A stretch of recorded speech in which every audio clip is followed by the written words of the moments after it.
Assalamualaikum warahmatullahi wabarakatuh. Nama saya Harlan Angga Abdullah dari Eksmipa 6. Saya akan menjelaskan tentang kebudayaan pada masa praaksara di Indonesia. Masa praaksara adalah masa di mana manusia belum mengenal tulisan. Peninggalan kebudayaan pada masa praaksara di Indonesia sangatlah banyak, terutama pada zaman batu. Kebudayaan zaman batu dibagi menjadi kebudayaan zaman batu tua, Paleotikum, kebudayaan batu muda, Mesolitikum, kebudayaan batu muda, Neolitikum, dan kebudayaan batu besar, Megatelikum. 1. Kebudayaan batu tua atau Paleotikum dibedakan menjadi kebudayaan Pacitan dan kebudayaan Ngandong. Disebut kebudayaan Pacitan sebab hasil budayanya terdapat di daerah Pacitan, Pegunungan Sewu, pantai selatan Jawa. Alat-alat hasil kebudayaan zaman batu tua antara lain kapak persegi, kapak genggam, flex, dan perkakas dari tulang. Zaman Paleotikum ditandai dengan kebudayaan manusia yang masih sangat sederhana.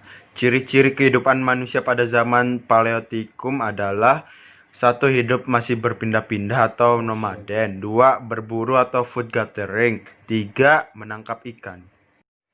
2. Kebudayaan batu tengah atau Mesolitikum.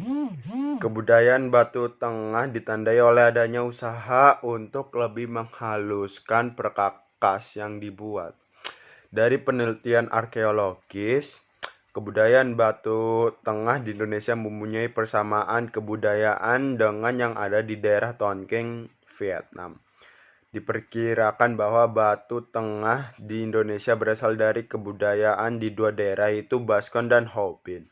Oleh sebab itu, kebudayaan ini disebut dengan kebudayaan Baskon Hobin. Hasil-hasil kebudayaan Baskon Hobin antara lain adalah pebel, kapak pendek, abisot roce, dan lukisan dinding. Ciri-ciri Mesolitikum diantaranya yaitu 1. Hidup menetap. 2. Memiliki kemampuan bercocok tanam meski teknik yang digunakan masih sangat sederhana. 3. Masih menetapkan sistem food gathering atau mengumpulkan makanan. 3. Kebudayaan batu muda atau Neolitikum. Kebudayaan batu muda menunjukkan bahwa manusia purba sudah mengalami banyak kemajuan dalam menghasilkan alat-alat. Ada sentuhan tangan manusia, bahan masih tetap dari batu, namun sudah lebih halus, diasah, ada sentuhan rasa seni. Fungsi perangkat yang dibuat jelas untuk penggunanya. Hasil budaya zaman Neolitikum antara lain kapak persegi, kapak lonjong, mata panah, dan gerabah.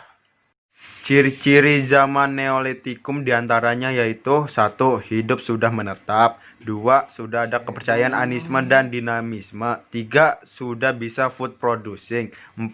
Sudah memakai pakaian yang terbuat dari kulit kayu atau kulit hewan. 4. Kebudayaan batu besar atau Megalitikum. Pada zaman ini, manusia praaksara menggunakan batu berukuran besar untuk membuat bangunan-bangunan yang berfungsi sebagai tempat pemujaan kepada roh-roh nenek moyang. Bangunan ini didirikan untuk kepentingan penghormatan dan pemujaan. Dengan demikian, bangunan Megalitikum berkaitan erat dengan kepercayaan yang dianut masyarakat praaksara pada saat itu. Bangunan Megalitikum tersebar di seluruh Indonesia, antara lain menhir, sarkofagus, dolmen, dan waruga.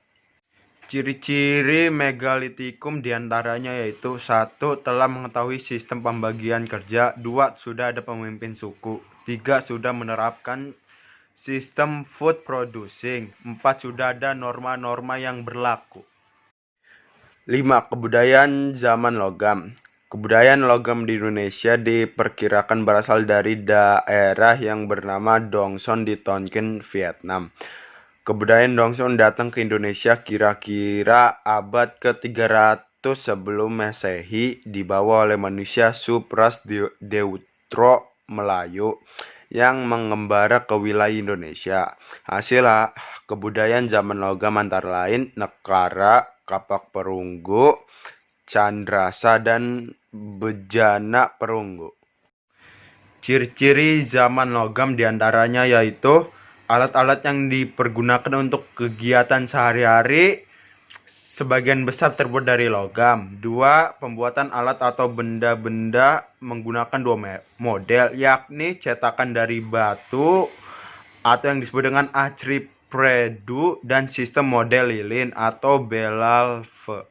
3. Pembagian kerja semakin ketat. 4. Muncul kelompok masyarakat yang terampil berdasarkan bidangnya.